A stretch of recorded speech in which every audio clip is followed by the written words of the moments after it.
Good morning. I'm not going to take you through the entire breakfast this morning. I wanted to show you how to add sweet potatoes to your brunch and give your brunch a little flavor. I'm not using any sugar. I put orange juice, frozen chunks of mango, and the reason for the frozen chunks of mango is because I wanted the mango to dissolve and add a little flavor to the sweet potatoes. I'm letting the sweet potatoes cook for about 10 minutes before I add the apples because sweet potatoes are thicker and denser than apples and it takes them a little longer. This is one sweet potato in this pan.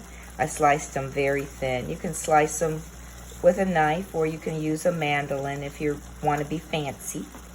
And then I'm going to add the apples. I prefer a Gala or Honeycrisp or Fuji apple, but you can also use green apples if you want them to be a little bit more tart. I added a little fresh ginger and butter before putting the apples in the pan. And then I'm going to add a dash of cinnamon, or about 4 sprinkles of cinnamon. When it comes to a dash, just a dash of allspice, because I don't want it to be too strong in allspice. A little bit more than I wanted to add, but that'll be okay. And then nutmeg. Of course, vanilla. And I'll stir it.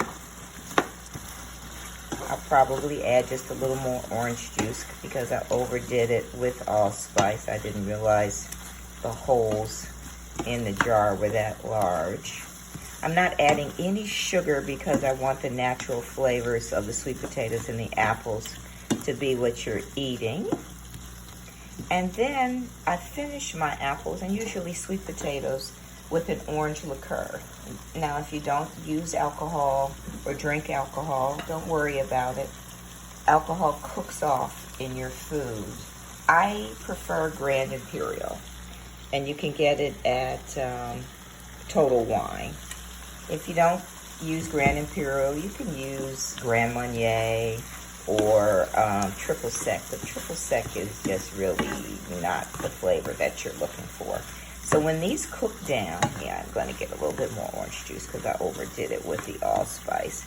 But you can bring anything back. That's the beauty of cooking leftovers. I'll put a little bit more orange juice in there and let it cook down.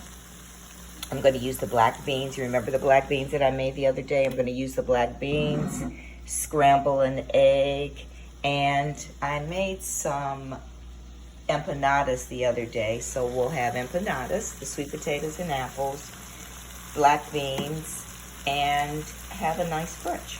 I'll show you the finished product later. Don't forget, just empty out your refrigerator, whatever you have in there. As I said, this was 1 sweet potato and 2 small apples. If I had had a large Honeycrisp apple, I wouldn't have needed 2. If you wanted a little bit more tart, then you can always use a green apple. Have a great day.